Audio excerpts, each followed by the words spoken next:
खबरों की खबर में और मैं हूं आपके साथ वक्ता।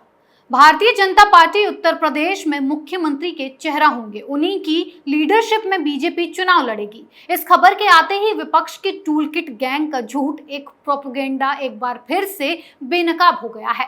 लुटियन मीडिया की न सिर्फ झूठ पकड़ी गई है बल्कि उन्हें सदमा भी लगा है, क्योंकि भारतीय जनता पार्टी ने ये ऐलान कर दिया है कि योगी जी ही अगले मुख्यमंत्री बनेंगे।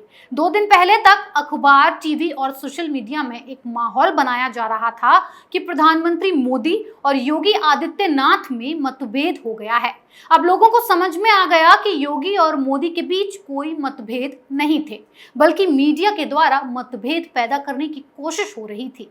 लेकिन इनका एजेंडा फेल हो गया। दरअसल ये अफवाह प्रायोजित थी। कांग्रेस और बीजेपी विरोधी मीडिया की नजर योगी आदित्यनाथ की कुर्सी पर है, इसीलिए ये सारी पैंतरेबाजी हो रही थी। हकीकत ये ही है कि विपक्ष को पता है कि आदित्यनाथ का कद उत्तर प्रदेश में इतना बड़ा हो चुका है कि उनके सामने विपक्ष का कोई नेता टिक नहीं सकता। जिस तरह सीएम आदित्यनाथ के नेतृत्व में यूपी ने न केवल दूसरी लहर को काबू किया बल्कि तीसरी लहर से लड़ने की तैयारियां भी शुरू कर डाली। और यही सबसे बड़ा कारण था कि सीएम योगी आदित्यनाथ भाजपा के लिए उत्तर प्रदेश में सबसे सुरक्षित और दमदार दावेदार हैं। बीजेपी केंद्रीय नेताओं के साथ साथ प्रदेश नेतृत्व के द्वारा किसी तरह के बदलाव को अटकलबाजी करार देते हुए प्रदेश में ऑल इज वेल बता रही है। इसके बाद भी सूबे के सियासी माहौल को न लेकर मंथन थम नहीं रहा है और न ही चर्चाएं। ऐसे में सवाल उठता है कि यूपी में आखिर चल क्या रहा है। तो चल ये रहा है कि उत्तर प्रदेश में चुनाव को ध्यान में रखते हुए फेरबदल या किसी बड़े निर्णय की अटकलों के बीच अब खबर आ रही है कि साल 2022 में होने वाला विधानसभा चुनाव मुख्यमंत्री योगी आदित्यनाथ के नेतृत्व में ही लड़ा जाएगा। भाजपा ने साफ तौर पर कह दिया है कि मंत्रिमंडल विस्तार भी नहीं किया जाएगा।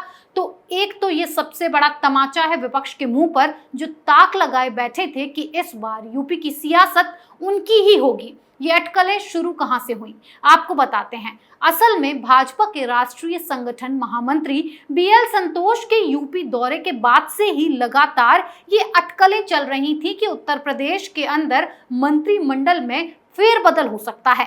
ऐसे कयास भी लगाए जा रहे थे कि एमएलसी बने एके शर्मा को मंत्रिमंडल में बड़ी जिम्मेदारी दी जा सकती है। लेकिन भाजपा ने अब ये तय कर लिया है कि उत्तर प्रदेश में 6 महीने बाद होने वाले चुनाव मुख्यमंत्री योगी आदित्यनाथ के नेतृत्व में ही लड़े जाएंगे।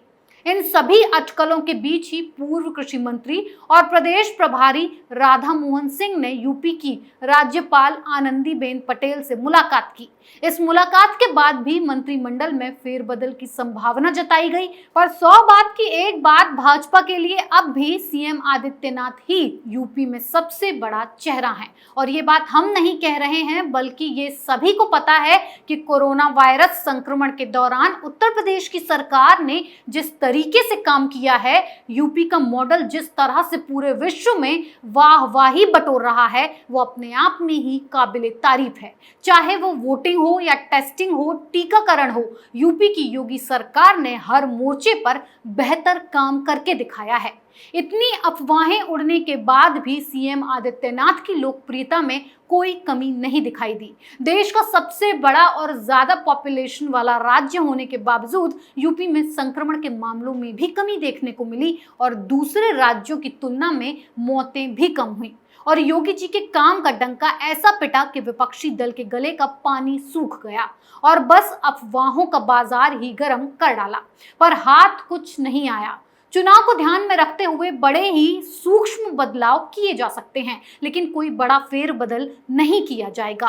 केंद्र भी योगी जी को लेकर अटल और अडिग है, लेकिन केंद्र का पूरा भरोसा फिलहाल योगी आदित्यनाथ पर ही है कि 2022 के चुनाव के लिए योगी आदित्यनाथ से मजबूत दावेदार यूपी के लिए कोई नहीं हो सकता। लेकिन केंद्र का पूरा भरोसा फिलहाल योगी आदित्यनाथ पर ही है कि 2022 के चुनाव के लिए योगी आदित्यनाथ से मजबूत दावेदार यूपी के लिए कोई नहीं हो सकता है, क्योंकि योगी आदित्यनाथ की लोकप्रियता जनता में देखी जा सकती है। जी हां, आपने अक्सर प्यार में खून से चिट्ठी लिखने के चर्चे सुने होंगे, लेकिन गोंडा के रहने वाले एक शख्स ने उत्तर प्रदेश के सीएम योगी आदित्यनाथ के लिए अपनी दीवानगी में सारी हदें लांघ दी। योगी आदित्यनाथ को मुख्यमंत्री पद से हटाने की अफवाह क्या उठी, ये शख्स परेशान हो गया, इतना परेशान कि इसने अपनी आवाज पार्टी के बड़े नेताओं तक पहुंचाने की ठान ली।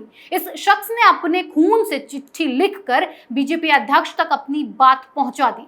उत्तर प्रदेश के होनहार और तेज तर्रार सीएम योगी आदित्यनाथ के समर्थक ने बीजेपी अध्यक्ष जेपी नड्डा को अपने खून से एक चिट्ठी लिखी है। चिट्ठी में समर्थक ने लिखा है, अगर सीएम योगी आदित्यनाथ को पद से हटाया गया तो मैं आत्मदाह कर लूंगा, और ये इसीलिए हुआ कि सीएम योगी को मुख्यमंत्री पद से हटाने और मंत्रिमंडल में बदलाव को लेकर चर्चाओं का बाजार गर्म था।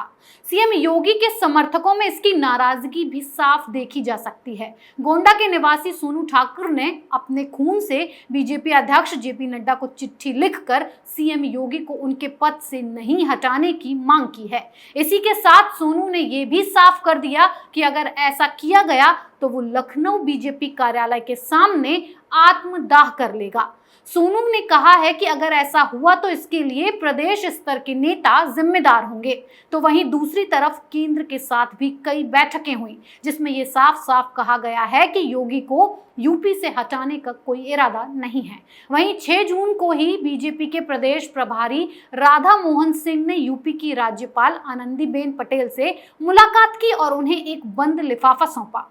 राधा मोहन और राज्यपाल की मुलाकात से सियासी अटकलों का बाजार और गर्म हो गया, लेकिन राज्यपाल से मुलाकात के पहले ही योगी मंत्रिमंडल में फेरबदल की अटकलों को राधा मोहन सिंह ने खारिज कर दिया। उन्होंने राज्यपाल के साथ साथ विधानसभा अध्यक्ष से भी मुलाकात की और साथ ही ये भी कहा कि संगठन और सरकार अच्छी तरह चल रहे हैं, कुछ सीटें खाली हैं जिसे लेकर उचित समय पर मुख्यमंत्री निर्णय लेंगे। तो आप देख रहे हैं कि योगी आदित्यनाथ को जनता मुख्यमंत्री पद से हटाना तो दूर, उसको लेकर उठी अफवाह पर भी आग बबूला हो चुकी है, क्योंकि सीएम योगी प्रदेश के हर जिले का दौरा कर कोरोना से लोगों की जान बचा रहे हैं। सीएम योगी के कार्यालय में गुंडों, माफियाओं और बदमाशों के खिलाफ कानूनी कार्रवाई की जा रही है। उनके शासन में कई माफियाओं को वापस यूपी लाया गया है और अब भी डंका पिट रहा है योगी आदित्यनाथ का।